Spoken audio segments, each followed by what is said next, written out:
আরে তখন থেকে হাঁ করে কি দেখছো বলো তো?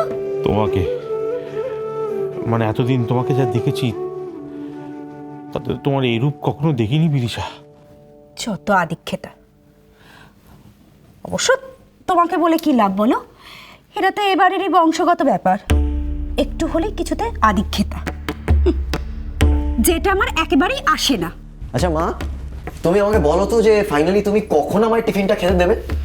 এখানে আসার পর থেকে তো কোনো কিছুই টাইমলি হচ্ছে না, না জিমে যেতে পারছি, না ঠিক মতন খাওয়া দাওয়া হচ্ছে। স্ট্রেঞ্জ, মানে আমরা এখানে পড়ে আছি না কি বাড়ি পাহারা দেওয়ার জন্য? সত্যি এই দারোয়ানের মতো কথা বলিস না তো, পাহারা দিতে। যা তুই ঘরে যা, আমি খাবার নিয়ে আসছি।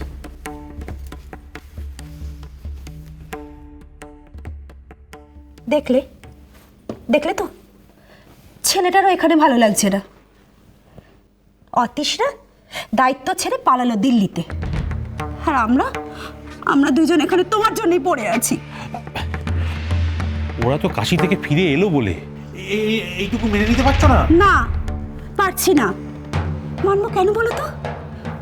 দায়িত্বের ব্যাপারে খালি খালি বড় বউ, আর মাথায় তুলে নাচার ব্যাপারে ওই মেঝো বউ।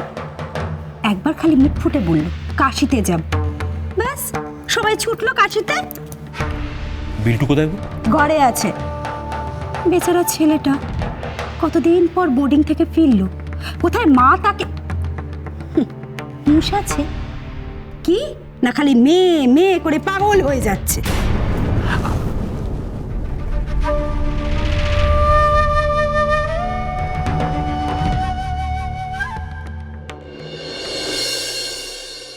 কিন্তু দাদু, ওকে এখানে রেখে গেলে যে মা আবার। না বাবা না, ওকে ওকে নিয়ে যাবেন বাবা, ওকে এখানে রেখে যাবেন না, এরকম করবেন না বাবা, এরকম করবেন না বাবা। বাবা তা হয় না মেজো বৌমা? কেন হয় না বাবা, কেন হয় না? আমি তো বলছি আমি মিথ্যে বলছি না, এই মায়ের মন মিথ্যে বলছে না বাবা, আপনি বিশ্বাস করবেন।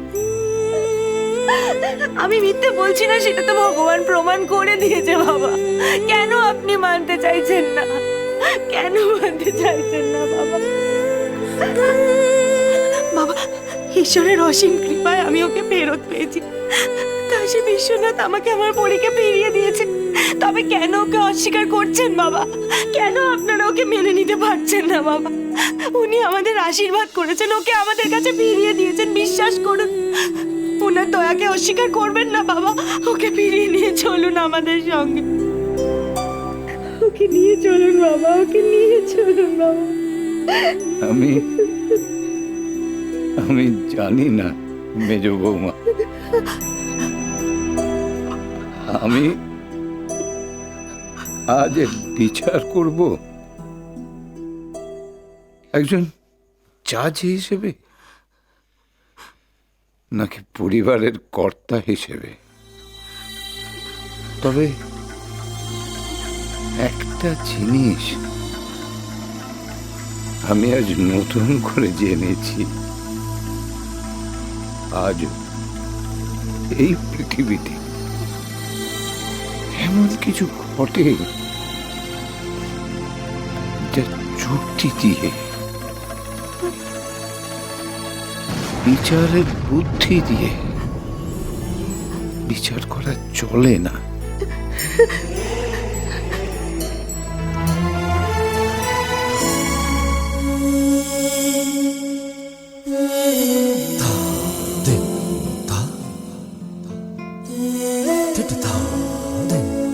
কোনটা ঠিক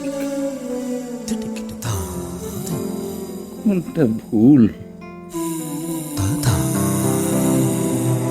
সব কিছু আজ আমার বোধগম্য হচ্ছে না। তবু আমি তোমাকে বলছি মেজ বৌমা, একে নিয়ে কলকাতায় গেলে যদি তোমার মনে শান্তি আসে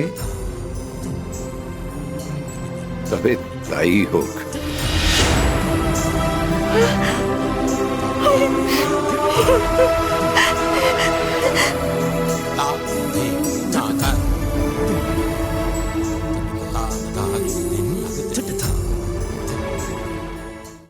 দাদা গো, দাদা গো, তুমি কি সিদ্ধান্ত নিলে?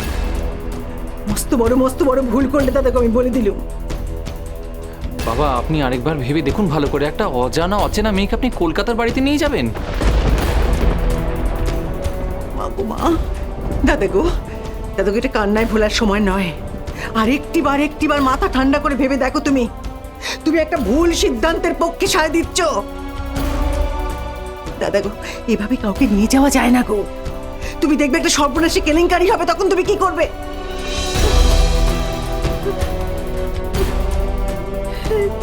জজ সাহেব, এটা আবেগ দিয়ে বিচার করার সময় নয়। ভালো করে ঠান্ডা মাথায় ভেবে দেখে তবে তোমার রায় শোনাও। ঠিক বলেছে বৌদি গো, এটা আবেগ দিয়ে বিচার করার সময় নয় দাদা গো, এটা যুক্তি দিয়ে বিচার করার সময়। তুমি বুঝতে পারছো? ঠিক আছে, তোমরা ওর কথাটা না ভাবলে, কিন্তু একবার মার কথাটা তো ভেবে দেখো। একবার অন্তত মার কথা ভেবে দেখো। ওকে এখানে রেখে গেলে মার বাড়িতে গিয়ে কি অবস্থা হবে। তোমার তাকলিফ নিয়ে কেউ একজন যে এতটা ভাবছে, দেখেও ভালো লাগে না, দেখেও ভালো লাগে। দাদা গো, ঝিলিক যাই বলুক, আমি তোমায় বলছি দাদা গো, ওকে নিয়ে গেলে মেজ বউয়ের কষ্ট একটু কমবে না, বরং আরো বাড়বে। ঝিলিকের কষ্টটাও তো এতে করে বাড়বে। ও এখন সেটা বুঝতে পারছে না, এমনিতেই মা মানতে চাইছে না। তার মধ্যে ও যদি সঙ্গে যায়, তাহলে তুমি তোমার রায়টা বদলে ফেলো। জজ সাহেব, রায় বদলাও। আমার রায় আমি দিয়ে দিয়েছি। যা বলেছি তাই হবে। ও যাবে আমাদের সঙ্গে, এটাই ফাইনাল।